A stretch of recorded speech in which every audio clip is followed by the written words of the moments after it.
MzeroA, are you a crabber or a side slipper? There's only one right answer.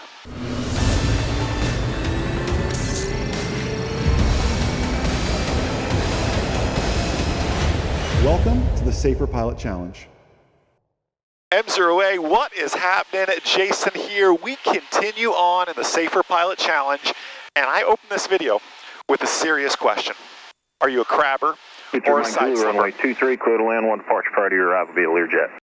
No problem. 23, understand, clear to land. Can I get a wind check, please? I'm showing 170 at Niner. Thanks. 170 at Niner. Takeoff, runway 23. We're landing 23. Tower, turn right, heading and I asked the question, runway 23, clear for are you a takeoff, crabber or a shotgun, side 3 mile slipper? right, Tell base me in the comments down below this. I mean, this is such a serious question. This is like strawberry or grape jelly, or creamy or crunchy peanut butter. I mean, both are non-negotiables. You know, for me, you got to answer those questions right. So are you a crabber or a side slipper? Let me tell you what I am.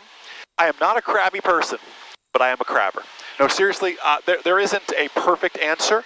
The answer is what works best for you. What do I mean, by the way? Well, by crabbing, I mean literally, and I don't have a model airplane here. I guess you're gonna get a ground lesson in an airplane real quick while I'm on like a 2-mile base here. My sunglasses are the airplane, let's say. I crab, move the nose, I crab into the wind, right? Or do I side slip? Some people call it the one wing low technique, where you dip a wing into the wind and bring it on down. Listen, the honest truth is whatever works best for you, and you should try both. I have always taught the crab method because while people argue when you get into the transition phase, it takes a little bit more work. I believe with good stick and rudder skills, you can build that. I don't like the side slip technique because you're actually, and I'll show you one real quick here. Let me give a little more power here.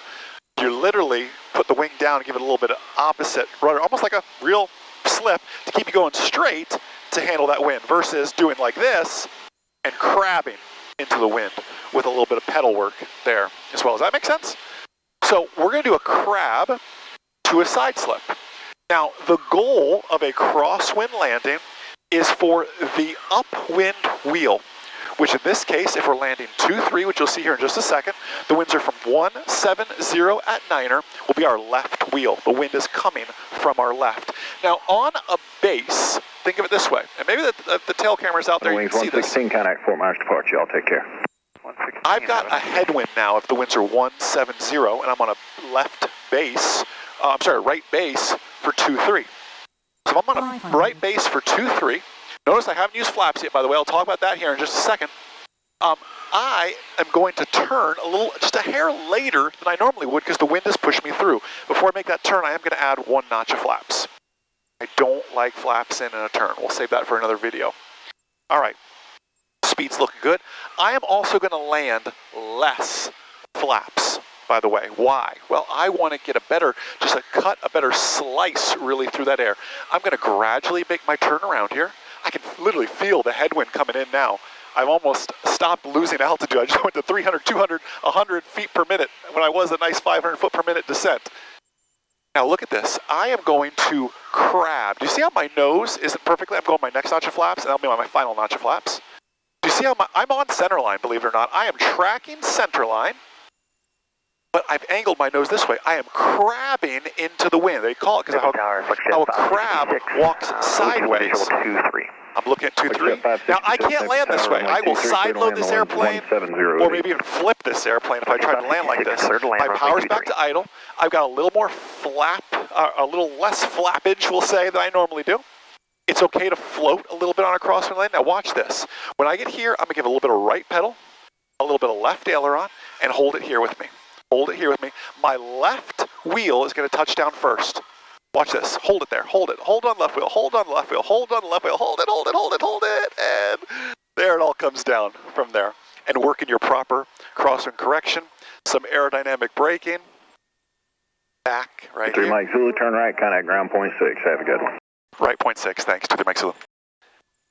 We'll clear here a crosswind landing. You didn't have to hold it as long as I did. That was just a little exaggerated there. Now, let's talk just briefly before I call ground. I gotta get this door open. You know, this may be January, but it's 81 degrees. I don't know what happened here. Florida did not get the winter message. All right? Now, let's talk about crossing correction. Where is the wind now? right? If we just land 2-3, you said the wind's from 170. I can always look down and see 170. I have a tailwind. I dive away from tailwinds. Dive away. Since it's a back left, it's slightly quartering right now, I literally dive away from tailwinds. So dive and away. If the wind was right from here, you turn into the wind. Turn into the wind. With the exception of a tailwind, in this case a quartering left tailwind, I am going to dive and away with my flight controls. Ground Sky 23 Mike Zulu's clear at Delta, going Rex Air. 23 Mike Zulu, Naples ground taxi to Rex Air via Bravo. Have a great afternoon. You as well, thanks. Rex Air via Bravo, 23 Mike Zulu. All right, I'm diving away from my tailwind, as you can see there. Listen, crosswind landings, we focus so much on the landing, but a theme of this 31-day Safer Pilot Challenge, if you haven't gathered it yet, fly it all the way to the hangar. You have to. People make the mistake of giving up, and they'll fly with the controls like this, and next thing you know, you go, why am I drifting this way? Well, the wind's pushing you, right? You've got to put the proper crossing correction there. I had a student many years ago not putting proper crossing correction in there. I kind of sat back, was letting it happen. I wish I wouldn't have, because it caught the airplane so much that we skidded across, pulled the tire off the bead, and flattened the tire on taxi. They were convinced we must have hit something. I said, we didn't hit anything. You got to put the proper crosswind correction in there. That's the most important thing. Listen, show of hands, who's loving this 31-day Safer Pilot Challenge? If you love the free videos we put on YouTube, can you imagine how much love and effort goes into the paid videos inside the online ground school?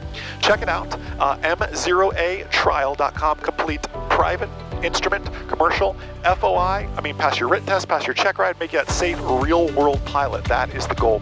Have a blessed, abundant, outstanding rest of your day, and most importantly, remember, a good pilot is always learning. Have a great day, everybody. I'll see ya.